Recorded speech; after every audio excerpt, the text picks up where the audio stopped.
Bharatiya Janata party Chandigarh के अध्यक्ष Shri Arun Sood ji, member of parliament Rajya Sabha Shri Naresh ji Bansal, member of parliament Rajya Sabha Shri Anil Jain, Shri Sanjay Tandon हमारे नेशनल एग्जीक्यूटिव के मेंबर, और श्री सत्यपाल जी जैन पूर्व सांसद, Shri Chandrashekhar ji state general secretary, Shri Ramvir Bhati ji state general secretary, Shri Anuj Gupta ji यहाँ के महापौर, और Shri Satendra Singh district president, Shri Jatendra Narotra district president, Shri Manish Bhasin district president, Shri Naresh Kumar Panchal, Shri Rajendra Sharma, Shri Ravinder Pathania, Shrimati Sunita Dhawan, Shri Vijay Rana, Shri Krishan Kumar, Shri Amjad Chaudhary, Shri Didar Singh,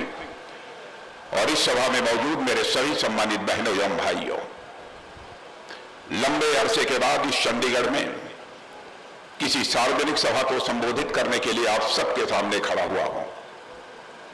मैं जानता हूं प्रचंड गर्मी है, उमस है, लगभग 1.5-2 घंटे से आप सब यहां पर बैठे हैं, और भारतीय जनता पार्टी के प्रति जो आपकी आस्था है, भारतीय जनता पार्टी के प्रति जो आपका विश्वास है, मैं मानता हूं उसी ने आपको प्रेरित किया है कि चाहे जितने भी मुसीबत आ जाए, हम इस स्थान को छोड़कर नहीं जाएंगे, बल्कि यहीं पर अपनी सार्वजनिक सभा को सफल बनाएंगे।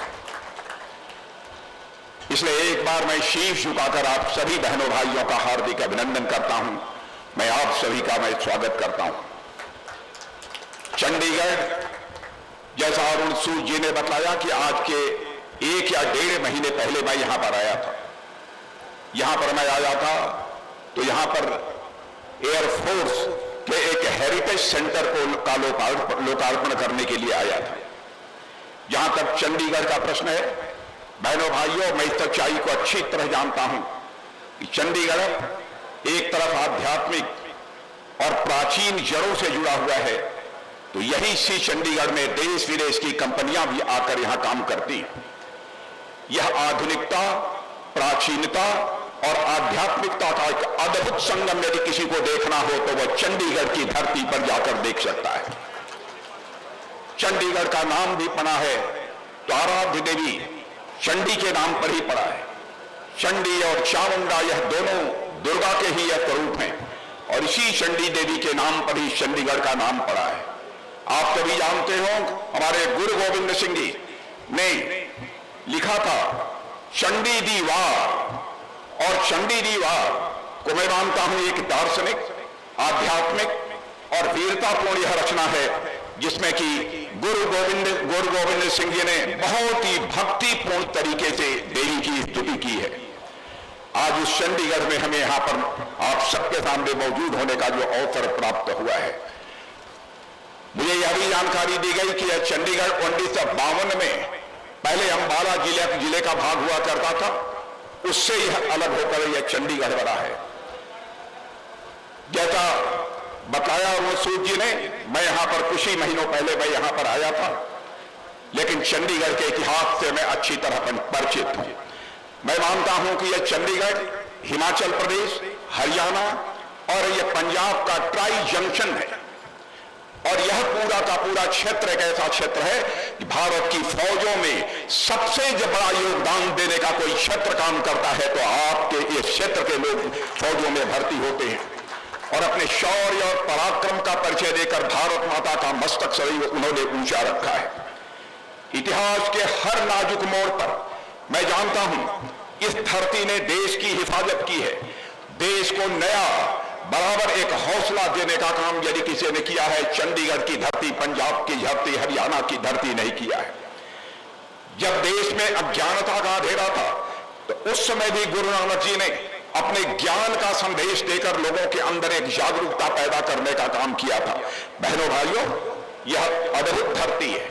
भूखमरी का संकट भी जब इस देश में पैदा हुआ है तो यहाँ के किसानों ने अपने जिस्म का पसीना बहाकर और एक नई इबारत लिखने का काम किया है। एक यह ऐसी धरती है, जब देश का विभाजन हुआ तो मैं कभी कभी सोचता हूं, यहां पर गुरुद्वारा करतार से करतार साहब वहां पर, जो कि केवल यहां से बामुश्किल पंजाब से 4-5 किलोमीटर दूर है। यदि शायद आजादी हासिल करने की कांग्रेस के लोगों के अंदर जल्दबाजी न होती तो उसी समय गुरुद्वारा करतार साहिब आज यह भारत का उसी समय हिस्सा बन गया होता। लेकिन इस दर्द को यदि पहली बार किसी ने समझा है तो हमारे प्रधानमंत्री नरेंद्र मोदी जी ने समझा है। बहनों भाइयों, आज यह करतारपुर साहिब यह हमारे साथ अब जुड़ चुका है। आज यदि हम सब यहां पर मौजूद हैं तो हमारे मोदी जी के नेतृत्व की सरकार के 9 वर्षों का कार्यकाल पूरा हुआ है।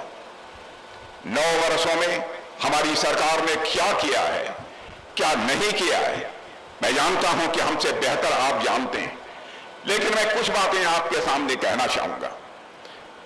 आज के कुछ वर्षों पहले यदि भारत अंतर्राष्ट्रीय मंचों पर कुछ बोलता था, दुनिया के मंचों पर भी जाकर कुछ बोलता था, तो भारत की बातों को जिस गंभीरता पूर्वक लिया जाना चाहिए उस गंभीरता पूर्वक नहीं लिया जाता था।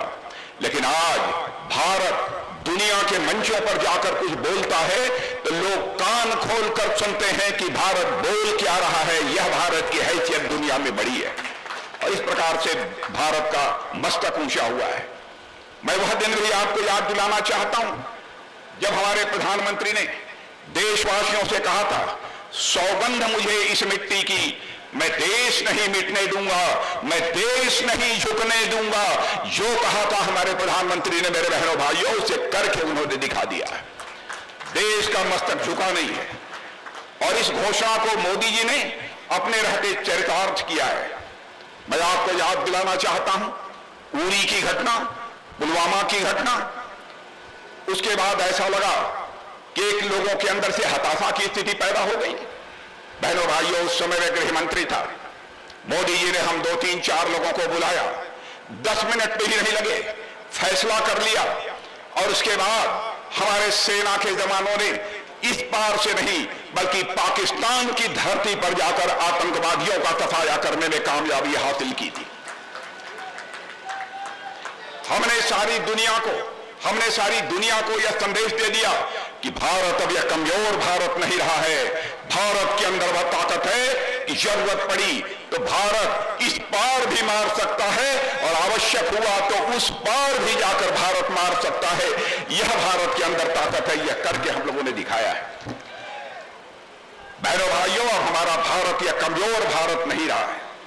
हमारा भारत अब यह ताकतवर भारत हो गया है। G20 का शिखर सम्मेलन हुआ, आपने देखा शायद दुनिया के किसी भी देश में G20 का शिखर सम्मेलन इस तरीके से नहीं किया गया होगा जैसा कि भारत में हुआ। और हम भारतवासियों का सौभाग्य है कि G20 की अध्यक्षता करने का अवसर यदि किसी को प्राप्त हुआ बहनों भाइयों, तो हमारे और आपके देश भारत को यह प्राप्त हुआ है। बहनों भाइयों, इससे बड़े गर्व की बात हम सबके लिए क्या हो सकती है। जहां तक भारतीय जनता पार्टी का प्रश्न है, एक बात मैं 2 टूक शब्दों में आप लोगों के सामने रखना चाहूंगा और मैं आपसे यह निवेदन करूंगा, यहां जो बुद्धि भी बैठे हैं उनसे भी मैं निवेदन करूंगा कि आप भारतीय जनता पार्टी के इतिहास के पन्नों को पलट कर देखें। हमने जब जो कहा है उसको करके दिखाया है। हमारे चुनावी घोषणा पत्र को उठाकर देख लीजिए। चुनावी घोषणा पत्र में हमने जो जो वादे किए, अक्षरशः अपने वादों को हमने पूरा किया है। जो हम कहते हैं हम वह करते हैं। हमने वादा किया था कि यदि हमारी सरकार बनेगी तो धारा 370 जिसके तहत जम्मू कश्मीर को एक विशेष दर्जा प्राप्त है, उस धारा 370 को हम समाप्त करेंगे और जम्मू कश्मीर का भी वही दर्जा होगा जो हिंदुस्तान के अन्य राज्यों का दर्जा होगा। चुटकी बजाकर बहनों भाइयों संसद में बहुमत मिलते ही हमने पारित करके दिखाया है।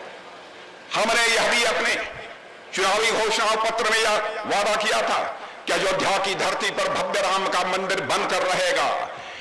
हम बार बार अपने घोषणा पत्रों में लिखते थे, लोग यह कहते थे कि अब बार बार राम मंदिर की बात यह भारतीय जनता पार्टी वाले करते हैं, इनका राम मंदिर बनेगा कब?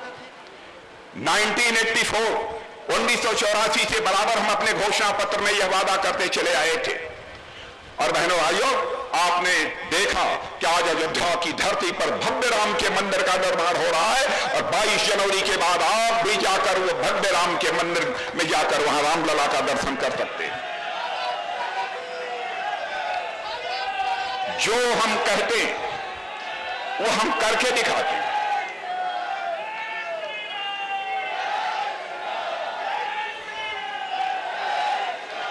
जो हम कहते हैं वह करके दिखाते हैं। आजाद भारत के इतिहास में राजनेताओं की कथनी और करनी में अंतर होने के कारण ही भारत की राजनीति और भारत के नेताओं पर से जनता का विश्वास धीरे धीरे समाप्त होता चला गया। लोगों की यह धारणा बन गई, यह नेता कहते कुछ हैं और करते कुछ हैं। भारत की राजनीति में जो यह विश्वास का संकट पैदा हुआ था, मेरे बहनों भाइयों, यदि किसी राजनीतिक पार्टी ने इसे हिंदुस्तान में भारत की राजनीति में पैदा हुए इस विश्वास के संकट को चुनौती के रूप में स्वीकार किया तो हमारी और आपकी पार्टी भारतीय जनता पार्टी ने इस चुनौती को स्वीकार किया। यह हमारा चरित्र है। हम कहते थे कि हमारी सरकार बनाइए। हम आपको यकीन दिलाते हैं कि हमारी सरकार कोई ऐसा काम नहीं करेगी कोई उंगली उठाकर कह दे कि मोदी जी आपकी सरकार के मंत्रियों के ऊपर भ्रष्टाचार की दाग लगी हुई है। कांग्रेस की भी हुकूमत आपने देखी है, लगातार 2014 के पहले 10 वर्षों तक सरकार रही है। उनके मंत्रियों पर गंभीर भ्रष्टाचार के आरोप लगे, यहां तक कि उनके कुछ मंत्रियों को जेल की भी हवा खानी पड़ी थी।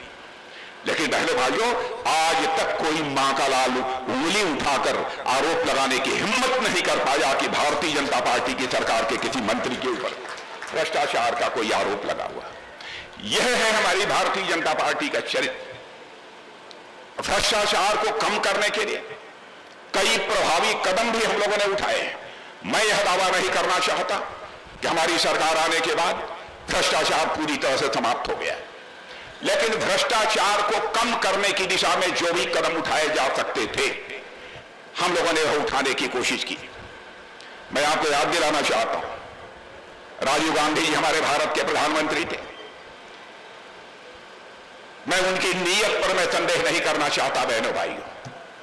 मैं भले ही मैं भारतीय जनता पार्टी का हूं, लेकिन मैं इस देश के किसी भी प्रधानमंत्री की मैं कभी आलोचना नहीं करता हूं, क्योंकि मैं मानता हूं कि प्रधानमंत्री वह व्यक्ति नहीं है बल्कि वह संस्था है, इसलिए सभी का सम्मान किया जाना चाहिए। लेकिन उन्होंने कहा था, ईमानदारी से कहा था कि भ्रष्टाचार इतना ज्यादा बढ़ गया है कि यदि मैं ऊपर से 100 पैसा भेजता हूं तो बामुश्किल नीचे 15 पैसा लोगों की जेबों में पहुंच पाता। लेकिन बहनों भाइयों, यहां उन्होंने मजबूरी जाहिर की थी, वहीं पर आपने देखा कि हमारे प्रधानमंत्री मोदी जब सत्ता में आए, मुझे याद है उस समय मैं भी गृह मंत्री था, अधिकारियों की बैठक बुलाई गई थी। अधिकारियों की बैठक में वह कह रहे थे कि हर नागरिक का जनधन खाता खुलना चाहिए, बैंकों में अकाउंट खुलना चाहिए। मैंने मोदी जी से पूछा कि मोदी जी ये क्यों आप अकाउंट खोलना चाहते हैं, क्या यह संभव हो पाएगा? तो उन्होंने कहा, राजनाथ जी आप इसका करिश्मा देखिएगा, बाद में देखिएगा। और बहनों भाइयों, आज उसका मैं करिश्मा प्रत्यक्ष अपनी आंखों के सामने देखा।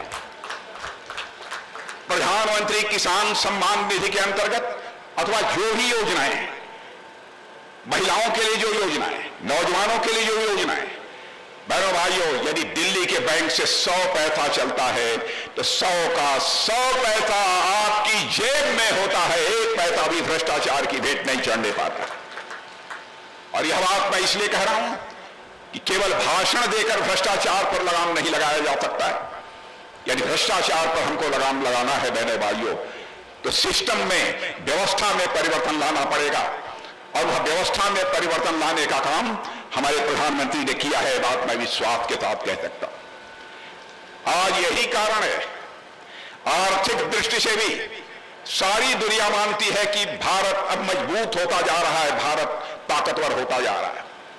यहां पढ़े लिखे लोग होंगे, उनको मालूम होगा, एक फाइनेंशियल इंस्टीट्यूशन है, एक आर्थिक संस्था है, मॉर्गन स्टैनले उस संस्था ने यह कहा है 2013 में, जब हमारी सरकार नहीं बनी थी, उस समय उन्होंने कहा था कि फ्रेजाइल फ्रेजाइल 5 का मतलब यह होता है कि जो टूट जाए, जो बिखर जाए, ऐसे कुछ देशों की उन्होंने का नाम लिया था। और उन देशों के नाम में, जिन देशों का नाम था, टर्की था, ब्राजील था, साउथ अफ्रीका था, इंडोनेशिया था, और टूट जाने, बिखर जाने वाले देशों में नाम हमारे भारत का भी था। जानते हैं, उसी मॉर्गन स्टैनले की फर्म ने इस बार कहा है ये कि भारत अब फ्रेजाइल 5 में नहीं रहा है। भारत अब आर्थिक दृष्टि से भी यह ताकतवर भारत बन रहा है। और जो हमारा भारत 2014 के पहले अर्थव्यवस्था के आकार की दृष्टि से, अर्थव्यवस्था की साइज के मामले में दुनिया में 10वें 11वें स्थान पर था, 9 वर्षों के अंदर वह जंप लेकर बहनों भाइयों आज 5वें स्थान पर पहुंच गया है।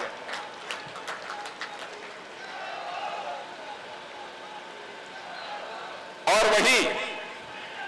वही मॉर्गन स्टैनले की फर्म ने यह कहा है, या वही मॉर्गन स्टैनले की फर्म ने यह कहा है कि वह दिन दूर नहीं है कि भारत 2027 आते आते दुनिया के टॉप 3 इकोनॉमीज में, टॉप 3 अर्थव्यवस्थाओं में खड़ा हो जाए। यह हमारे देश के प्रति धारणा बनी है। कोरोना का संकट आपने देखा होगा। मैं जानता हूं यहां के और पंजाब के बहुत सारे लोग विदेशों में रहते हैं। मैं दावे के साथ कह सकता हूं, भारत में यहां जो लोग बैठे हैं, कोई शायद नहीं बचा होगा जिसको कि वैक्सीन की 2 डोज न लगी। कोई नहीं बचा होगा। कोई बचा हो तो मैं कहूंगा हाथ उठाइए, हो सकता है मैं उसे स्वीकार कर लूंगा। 3 डोज लगी है, वो कह रहे 3 लगी है।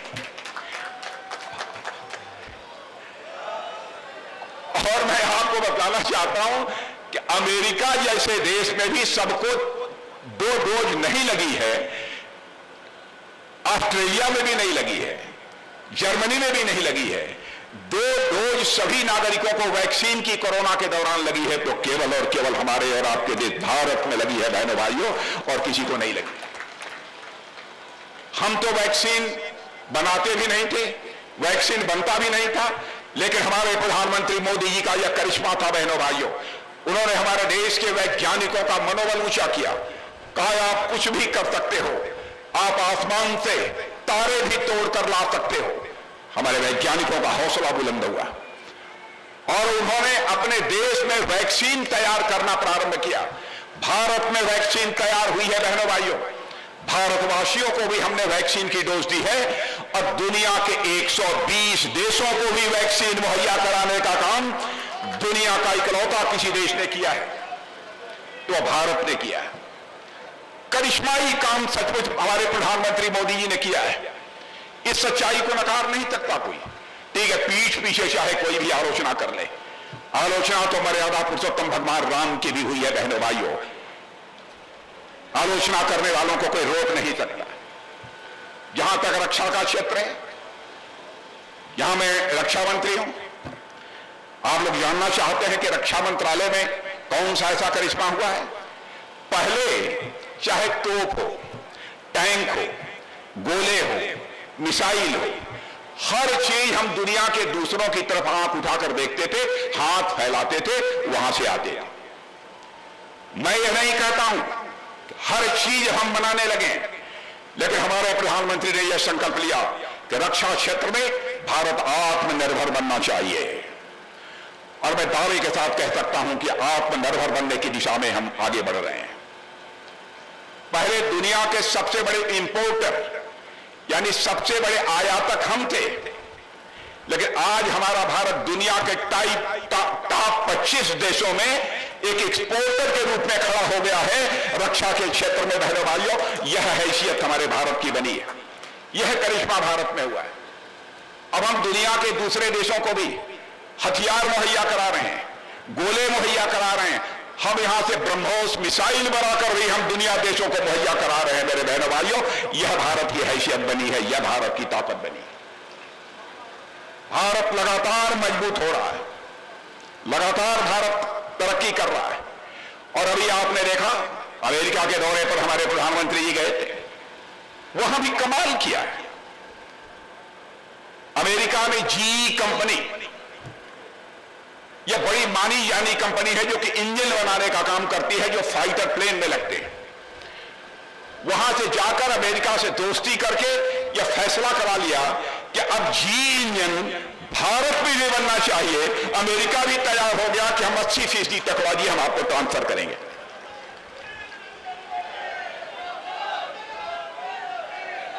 और यह 100% हो जाए, 100% टेक्नोलॉजी भारत में आ जाए। इस दृष्टि से भी हमने कई कदम उठाए हैं और इसके लिए उन्होंने आश्वस्त भी किया है कि आप आगे बढ़िए।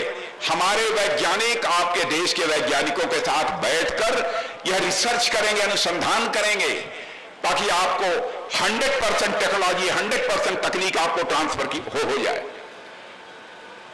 यह हैसियत भारत की बनी है। भारत तो पहले कभी कल्पना भी नहीं कर सकता था कि ऐसी स्थिति यहां पर पैदा होगी।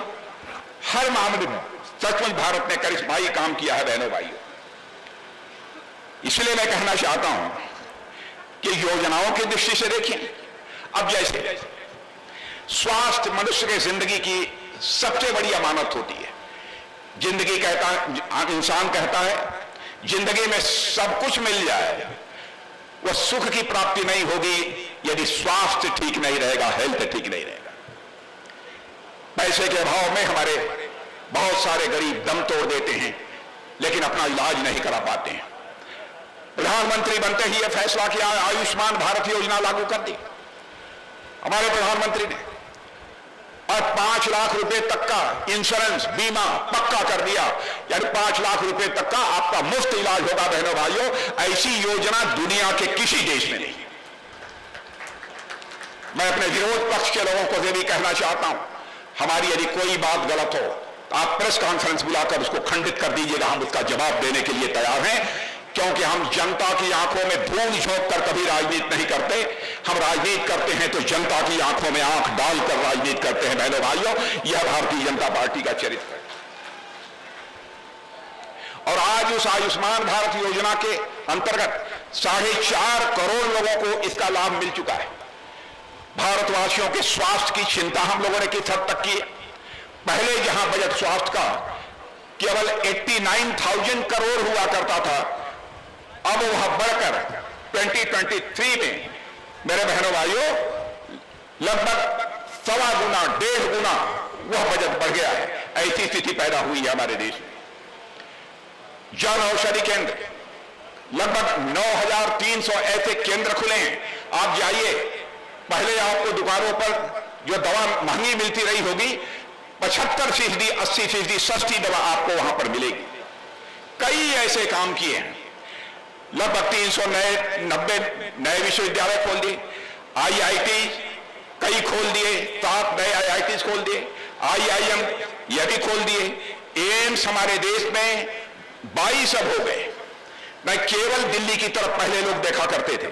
यह स्थिति हम लोगों ने पैदा की है। हर दृष्टि से मेरे बहनों भाइयों भारत तेजी के साथ आगे बढ़ रहा है। इसलिए मैं आप सभी से निवेदन करना चाहता हूं कि आप सभी का जो प्यार भारतीय जनता पार्टी को मिला है, यह प्यार सदैव बने रहना चाहिए। मैं यह आप सबसे अपील करना चाहता हूं। अभी हमारे अनिल जैन जी चर्चा कर रहे थे, भारत की ताकत का आपको एहसास दिला रहे थे। आप जानते हैं रूस और यूक्रेन दोनों का युद्ध चल रहा है। लगातार बमबाजी हो रही है, मिसाइल छोड़े जा रहे हैं, बम गोले छोड़े जा रहे हैं। सारी दुनिया इस युद्ध को लेकर चिंतित है। लेकिन जिस समय रूस और यूक्रेन का युद्ध प्रारंभ हुआ तो यूक्रेन में हमारे लगभग हजारों बच्चे भारत के रहने वाले वहां पढ़ते हैं। उनके गार्जियन, उनके माँ बाप जो यहां रहते थे, सबने प्रधानमंत्री से मांग की कि प्रधानमंत्री चाहे जो कुछ भी हो जाए, हमारे बच्चों को यूक्रेन से उठाकर आप भारत ले आइए। हमें अपने बच्चे की जिंदगी प्यारी है, इसके अलावा हमें कुछ नहीं चाहिए। यह उनके मां बाप ने कहा। दुनिया के अन्य देशों के लोगों ने भी अपने प्रधानमंत्री और राष्ट्रपतियों से कहा, कोई उस काम को नहीं कर पाया। लेकिन हमारे प्रधानमंत्री ने टेलीफोन उठाया और बहनों भाइयों रूस के राष्ट्रपति मिस्टर पुतिन से भी बात की, यूक्रेन के राष्ट्रपति मिस्टर जेलेंस्की से भी बात की, और इतना ही नहीं, सबसे ताकतवर देश जो माना जाता है अमेरिका, उस अमेरिका के राष्ट्रपति मिस्टर जो बाइडेन से भी बात की। 4.5 घंटे के लिए युद्ध रुक गया और 27,000 बच्चे हमारे यूक्रेन से भारत आ गए। यह भारत है, यह भारत की ताकत बनी है, यह भारत की ताकत बनी है। क्या आपको यह बात छोटी लगती है?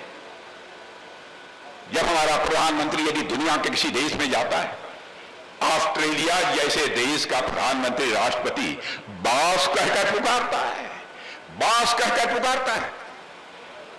सबसे ताकतवर देश अमेरिका का प्रेसिडेंट कहता है कि आप तो इतने ग्लोबली माने वैश्विक स्तर पर इतने पॉपुलर हैं कि आपका ऑटोग्राफ लेने की लोगों की इच्छा होती है। इतना ही नहीं, पापुआ न्यू गिनी के प्राइम मिनिस्टर हमारे प्राइम मिनिस्टर का पैर छूते हैं। बहनों भाइयों, मैं यह समझता हूं कि हमारे प्राइम मिनिस्टर के प्रति सम्मान नहीं है, बल्कि हम स्वस्थ भारतवासियों के प्रति वह सम्मान व्यक्त करते हैं। इसीलिए हमारे प्रधानमंत्री को कोई बॉस कहता है, कोई पैर छूता है। यह मैं मानता हूं कि वह अपना विश्वास व्यक्त करते हैं। यह हमारे लिए कोई छोटी उपलब्धि नहीं है। ऐसे कई ऐसी बातें हैं जो मैं आपके सामने में प्रस्तुत कर सकता हूं। और मैं यह भी कहना चाहूंगा मेरे बहनों भाइयों कि जहां तक चंडीगढ़ का प्रश्न है, पंजाब का प्रश्न है, पंजाब यह सब हमारी टॉप प्रायोरिटीज में है। लेकिन पंजाब हमारा पड़ोसी देश है, वह पड़ोसी राज्य है। लॉ एंड ऑर्डर की समस्या यदि कभी वहां गड़बड़ होती है तो स्वाभाविक रूप से हम सब लोगों को इस बात की चिंता होती है।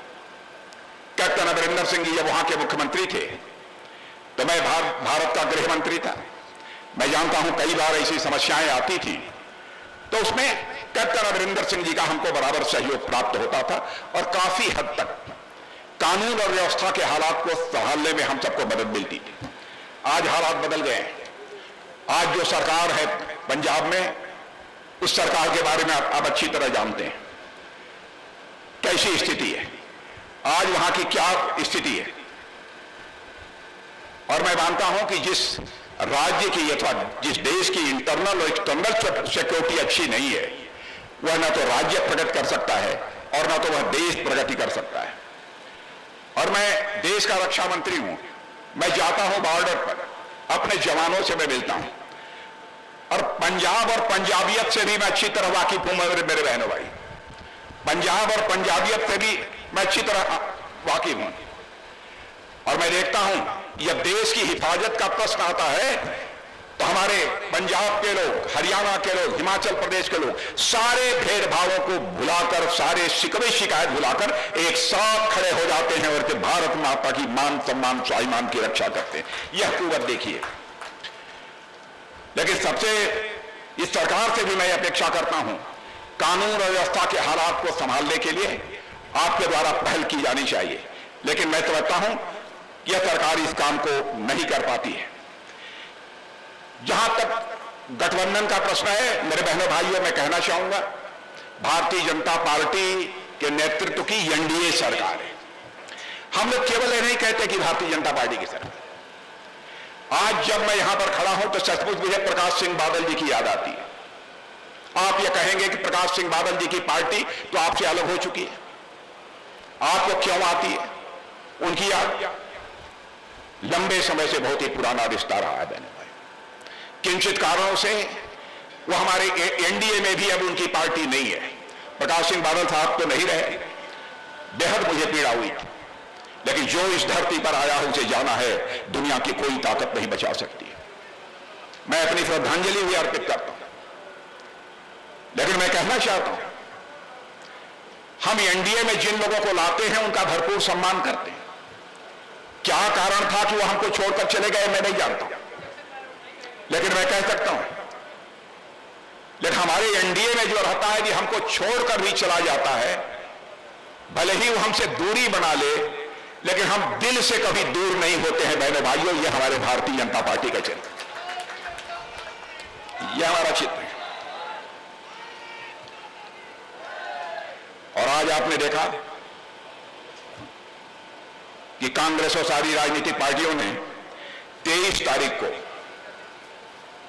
पटना में एक मीटिंग की है। सारे नेताओं ने 17 या 19 राजनीतिक पार्टी के नेताओं ने मीटिंग की है, इसलिए देश में लोकतंत्र समाप्त हो रहा है। मोदी जी लोकतंत्र का गला घोंट रहे हैं। आइए सारे भेदभावों को भुलाकर आप लोग इकट्ठे हो जाइए और 23 जून को, लेकिन मैं आपको याद दिलाना चाहता हूं 25 जून 1975 की, जब इस देश में इमरजेंसी की घोषणा इसी कांग्रेस की सरकार ने किया था। बहनों भाई, अच्छा रहा होता कि 23 जून के बजाय वो 25 जून कल ही है, कल यदि अपनी वह बैठक कर लेते तो कम से कम इमरजेंसी की बरसी भी मना लेते। वो मोदी जी को हटाना चाहते हैं, भारतीय जनता पार्टी की सरकार को हटाना चाहते हैं। अरे हटाना है तो आप अकेले लड़ना हो लड़के देख लीजिए, मिलकर लड़ना हो तो लड़के देख लीजिए। भारतीय जनता पार्टी को जनता का विश्वास प्राप्त है मेरे बहनों भाइयों। और मैं कहना, जिस कांग्रेस ने लोकतंत्र पर सबसे बड़ा आघात किया, वह कांग्रेस कहती है कि मोदी जी के नेतृत्व में भारत में लोकतंत्र का गला घोंटा जा रहा है। मैं कांग्रेस के लोगों से पूछना चाहता हूं, यदि मोदी जी लोकतंत्र का गला घोंट रहे हैं, लोकतंत्र को समाप्त कर रहे हैं, तो आप हिमाचल प्रदेश में चुनाव कैसे जीत गए? मैं आपसे कहना चाहता हूं, यदि लोकतंत्र यहां समाप्त हो गया है तो कर्नाटक में आप चुनाव कैसे जीत गए? यदि मोदी जी लोकतंत्र को समाप्त कर रहे हैं तो छत्तीसगढ़ में आप चुनाव कैसे जीत गए? यदि मोदी जी लोकतंत्र को समाप्त कर रहे हैं तो राजस्थान में आप चुनाव कैसे जीत गए? बहनों भाइयों, नेता हो तो राजनीतिक पार्टी, उसके कलेजे में वह कुव्वत होनी चाहिए कि जनता में की आंखों में धूल झोंक कर राजनीति नहीं की जानी चाहिए, बल्कि जनता की आंखों में आंख मिलाकर राजनीति की जानी चाहिए। बहनों भाइयों, ऐसे नेता होना चाहिए और ऐसी पार्टियां होनी चाहिए। एक नौजवान शायर थे, उनकी मुझे याद आती है, यह जो 23 तारीख को मीटिंग हुई थी उसको देखकर जुगनुओं ने, जुगनू जानते हैं, जो रात को कभी थोड़ी थोड़ी रोशनी करते हैं, जुगनू जानते हैं, मालूम है? जुगनुओं ने शराब पी ली है, जुगनुओं ने शराब पी ली है, अब वो सूरज को भी गालियां देंगे। जुगनुओं ने शराब पी ली है, अब सूरज को भी वो गाली देंगे। भाई मैं किसी को जुगनू नहीं कह रहा हूं, मैं किसी को जुगनू नहीं कह रहा। एक शायर की शेर है जिसे मैं आप लोगों के सामने पेश कर रहा हूं। अरे भाई, आपको लड़ना लड़िए, मिलकर लड़िए, जैसे भी लड़ना हो लड़िए, लेकिन आप अनर्गल आरोप तो मत लगाइए, जनता की आंखों में धूल तो मत झोंकिए। लोकतंत्र खतरे में। मैं आपसे पूछना चाहता हूं बहनों भाइयों, इमरजेंसी लगने पर लोकतंत्र का गला घोटा गया था कि आज मोदी जी के नेतृत्व में सरकार है तब लोकतंत्र का गला घोटा जा रहा है? बहनों भाइयों, हम जैसे लाखों लोग जेल के शिक्षों के पीछे थे। 23 साल की उम्र में हमने 18 महीने की जेल काटी है, 2 महीने की तन्हाई सॉलिटरी सेल में काटा है।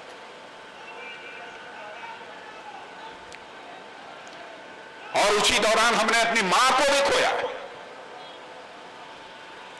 ऐसे कितने लोग इस देश में थे, तरह तरह की यातनाएं देंगे। और वो लोग आरोप लगा रहे हैं भारतीय जनता पार्टी के ऊपर कि भारतीय जनता पार्टी लोकतंत्र का गला घोट रही है। बहनों भाइयों, मैं आप सबसे यही निवेदन करने आया हूं। आपने हम लोगों को लगातार 9 वर्षों तक काम करते हुए देखा है और आप जानते हैं सच्चाई को। हर तरीके से भारत मजबूत बन रहा है, हर तरीके से भारत ताकतवर बन रहा है।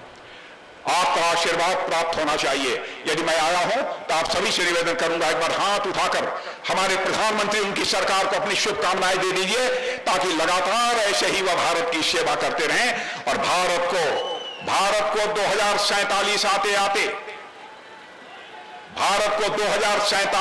आते यानी आजादी के 100 वर्ष पूरे होते होते हम भारत को दुनिया का सबसे ताकतवर देश बना लें, यह संकल्प लेकर हम सभी को आगे बढ़ने की जरूरत है। इन्हीं शब्दों के साथ आप सबको धन्यवाद देते हुए और पुनः शीश झुकाकर आप सभी का अभिनंदन करते हुए अपना निवेदन समाप्त करता हूं। आप सबको बहुत बहुत धन्यवाद।